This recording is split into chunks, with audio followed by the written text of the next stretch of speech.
여러분 안녕하십니까, 빨간아재입니다. 미리 예고해드린 대로 오늘 이화영 전 부지사의 옥중 입장이 공개됐습니다. 검찰이 회유 압박을 해서 내가 허위 진술을 했어요, 뭐 이런 취지예요. 지금 검찰이 난리가 났을 텐데, 제가 지난 화요일이었죠, 이화영 전 부지사 재판 있던 날 말씀을 미리 드렸어요. 이번 주 안에 옥중 입장이 나올 것 같다. 그리고 그 내용은 검찰의 압박과 김성태를 통한 회유 등으로 인해서 허위 진술을 하게 됐다라는 취지다, 이런 얘기를 미리 드린 바가 있는데, 실제로 오늘 이화영 전 부지사가 본인 자필로 피고인 진술서를 제출했습니다. A4 한 장 분량의 진술서인데요, 그 내용은 이렇습니다. 저 이화영이 이재명 대표와 관련하여 검찰에서 진술한 검찰 신문조서는 임의성이 없는 상태에서 진술한 것으로 사실이 아닙니다. 거듭 밝히거니와 이화영과 경기도는 쌍방울의 김성태 등에게 스마트팜 비용뿐만 아니라 이재명 지사의 방북 비용을 요청한 적이 결코 없습니다. 따라서 이화영은 당시 이재명 지사에게 이와 관련된 어떠한 보고도 한 적이 없으며 김성태와 전화 연결을 해준 사실도 없습니다. 제가 지금 반만 읽은 건데요, 지난번에 김성태 전 회장이 증인으로 출석을 해서 이화영 통해서 이재명의 방북에 도움을 달라고 내가 요청을 받았고 실제로 방북 비용을 대납을 해줬고 그와 같은 내용을 이화영이 이재명에게 보고했다고 들었다, 뿐만 아니라 방북 비용이라든지 또는 스마트팜 사업비 대납의 중요 국면에서 이화영이 전화 연결을 해줘서 이재명하고 통화도 했다, 이런 증언을 했었거든요.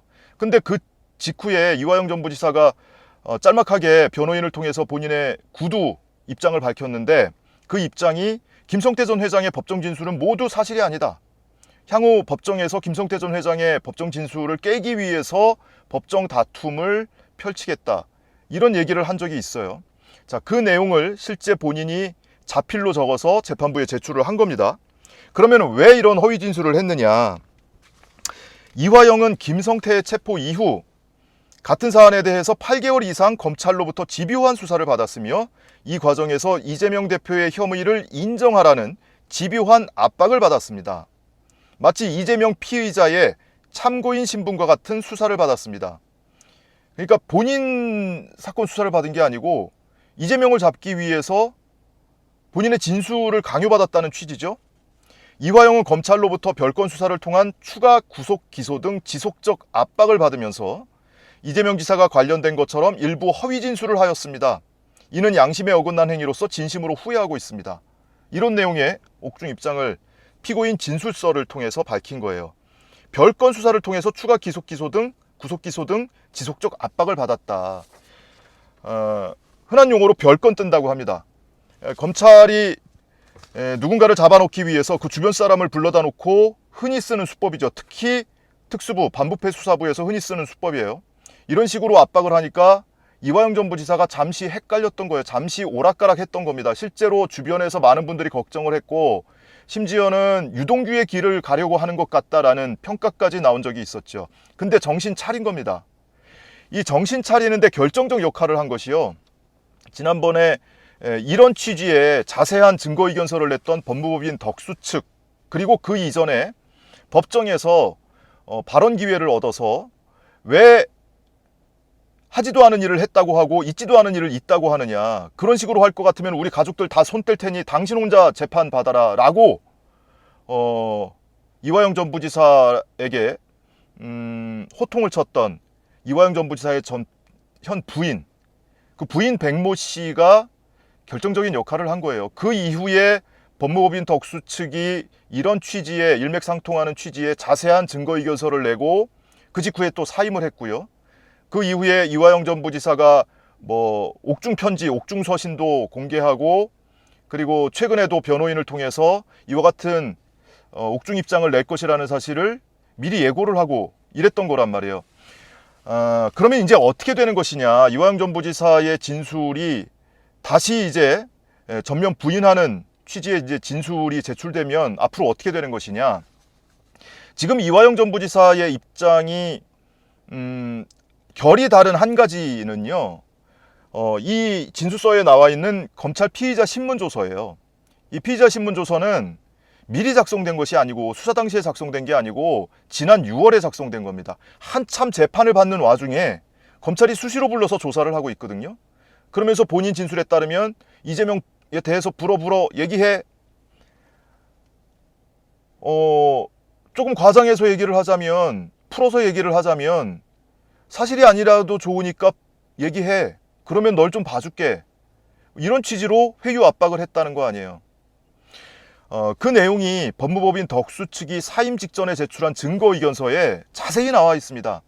검찰이 직접 이화영을 압박하고, 이화영뿐만이 아니라 주변 측근과 가족들까지 탈탈 털고 있다는 거 아니에요. 아들도 입건하고, 부인도 소환조사하고, 딸들 결혼자금까지 뒤지고 있고, 그리고 김성태 전 회장을 통해서도 압박을 하고 회유를 하고, 김성태 전 회장이 내가 이런 식으로 진술했어. 이재명과 관련해서 내가 진술했어. 네가 말을 맞춰주면 내가 네가 받고 있는 혐의, 뭐 법인카드와 관련된 뇌물 등의 혐의에 대해서 진술을 좀 바꿔서 네 죄를 좀 덜게 해줄게. 이런 식으로 회유를 하기도 하고, 그게 아니면 내가 너하고 관련된 뭔가 폭로를 할 거야. 이러면서 압박을 하기도 하고, 김성태 전 회장도 무슨 횡령, 배임 등의 혐의로 열몇 건을 추가로 털고 있다는 거예요. 그러니 김성태도 압박을 받았으니 이재명에 대해서 검찰이 요구하는 건 뻔하잖아요. 이재명에 대해서 얘기를 해. 그러면 널 좀 봐줄 수도 있어. 말을 하든 안 하든 서로 아는 거 아닙니까? 그러니 김성태까지 압박을 해서 이런 식으로 허위 진술을 하기에 이르렀다라는 게 이화영 전 부지사의 오늘 진술 내용입니다. 자, 그러면 이와 같은 6월에 작성된, 검사가 작성하는 피의자 신문조서거든요. 검사 작성 피의자 신문조서에 이와 같은 이 허위 진술이 담겨 있다는 것인데, 이것이 증거로 사용되기 위해서는 이 진술자인 피고인 측이 증거로 채택하는 것에 동의를 해야 돼요. 그 내용이 사실이 아니다, 사실과 다르다 라고 내용에 대해서 부동의를 하면 개정된 형사소송법에 의해서 증거로 채택되지 않습니다. 그 경우에는 그러면 어떻게 하느냐, 그 원 진술자를 증인으로 앉혀놓고, 또는 피고인이기 때문에 피고인 신문 등을 통해서 그 사람의 진술을 법정에서 듣고, 그 법정 증언 또는 진술 내용이 곧 증거가 되는 거예요. 그러면은 이화영 전 부지사가 뭐 증인 신문을 받든 피고인 신문을 받든 이미 본인이 확고하게 입장을 밝힌 것처럼 이와 같은 취지의 진술을 하게 될 테니, 검찰이 요구했던, 검찰 수사 단계에서 압박을 받으면서 진술을 했던 내용은 다 쓰레기통으로 처박히게 됐다. 검찰은 이 진술조서를 빨리 증거로 채택되게 하기 위해서 집요하게 압박을 했어요. 법정에서도. 사선 변호인 한 명도 없는 상태에서 재판부를 통해서 국선 변호인을 압박했죠. 빨리 증거의견서 제출해달라고. 그러면은 그렇게 증거로 채택이 되면 그 진술서를 가지고 이재명 대표 소환조사에 사용을 하려고 했을 겁니다. 이재명 대표는 다음 주에 출석하겠다고 했더니 검찰이 이번 주에 무조건 나오라고 서로 실랑이를 했잖아요. 이번 주 목금토 중에 나와. 그래서 결국에는 이재명 대표가 대정부 질문 끝나고 나서 이번 주 토요일에 출석하기로 했습니다. 9일에 출석하기로 했어요. 그러면 이제 이번 주 토요일날 수원지검에 출석을 하게 될 텐데, 그 소환 조사를 하면서 증거로 채택된 이화영의 진술 조서를 들이밀면서 이화영이 너 이렇게 실토했어 하면서 이재명 대표를 압박을 하려고 했을 거란 말이에요. 근데 그와 같은 계획에 차질이 빚어진 겁니다. 그래서 검찰도 지금 난리가 났을 것이다, 이런 거고요. 근데 이화영 전 부지사의 진술이 계속 오락가락한 게 아니고요. 이 6월에 압박을 통해서 작성된 피의자 신문조서를 빼고 나면 지금까지의 입장이 일관됩니다. 본인의 오늘 발표된 이 진술서의 내용, 그리고 그 전에 발표됐던 변호인을 통해서 짧게 구두로 발표했던 내용, 김성태의 법정 진술은 다 허위야, 다 사실과 달라 라고 부인을 했었죠. 그리고 그 이전에 법무법인 덕수 측이 증거의견서를 통해서, 변호인 의견서를 통해서 회유 압박을 받았다고 하더라. 이 증거의견서를 제출한 게 8월 8일이에요. 갑자기 이화영 전 부지사가 마음을 바꿔서 이렇게 허위 진술을 하고 있는 게 아니고요. 8월 8일에 이미 변호인 법무법인 덕수 측에서 증거의견서를 제출을 했고, 그 증거의견서의 내용은 7월 12일에 이화영과 접견한 내용이었습니다. 7월 12일에 변호인이 접견을 해보니 검찰이 직접 그리고 또는 김성태를 통해서 이런 내용으로 회유하고 압박을 했다고 하더라. 그래서 본인이 사실과 다른 진술을 일부 했다고 하더라. 그러니 그렇게 작성된 피의자 신문조서는 우리는 증거 채택에 동의할 수 없다. 임의성이 없다. 내용에 동의할 수 없다. 이런 취지로 증거의견서를 냈었거든요. 근데 그 증거의견서가 없는 셈 취급됐어요. 왜냐하면 증거의견서를 내고 그 덕수 측에서 재판부에 대한 기피 신청서 내고 사임서를 같이 냈거든요. 그랬더니 재판부에서 사임서 내는 변호인이 무슨 증거의견서를 내? 그리고 당사자인 이화영 전 부지사가 이 법정에 오기 전에 그 증거의견서를 미리 본 적도 없다고 하잖아. 그러니 그걸 동의하지 않는 거잖아. 그러니 안 받은 걸로 취급할게. 이렇게 돼버린 거거든요. 그러니 이후에 새로 선임된 국선 변호인과 김광민 변호사 등 사선 변호인이 협의를 해서 이화영 전 부지사의 입장을 확인해서 증거 채택에 동의하는지 부동의하는지 법정에서 조만간 입장을 밝힐 거예요. 그러면 증거 채택에 동의하지 않는다, 내용에 부동의한다, 이런 의견을 내면 그 자체로 증거 효력이 없어집니다. 그 피의자 신문조서는 쓰레기통에 처박히게 되는 거예요. 자, 이와 같은 일정이 이제 예정되어 있는 것이고, 이와 같은 진술서가 나옴으로 해서 검찰 입장에서는 이재명 대표를 조사하는 데 있어서도 계획에 차질이 빚어질 수밖에 없다. 자, 그러면 이화영 전 부지사가 계속 압박을 받았다고 했잖아요. 별건 뜬다, 추가 뜬다 라면서 압박을 받았다고 했잖아요. 그러면 검찰이 기소를 할까요? 또 추가로?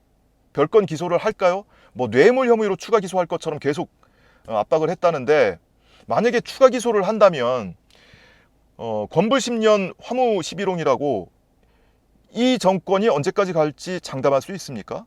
그 사이에 기소돼서 재판을 받는다고 치자고요. 그럼 재판받는 과정에서 이와 같이 회유 압박을 받았고 허위 진술을 하게 됐다는 사실을 지속적으로 주장을 하게 될 텐데, 검찰이 보복 기소를 했다, 이런 입장을 바꿈으로 해서 얘를 추가권을 떠서 별건 기소를 했다.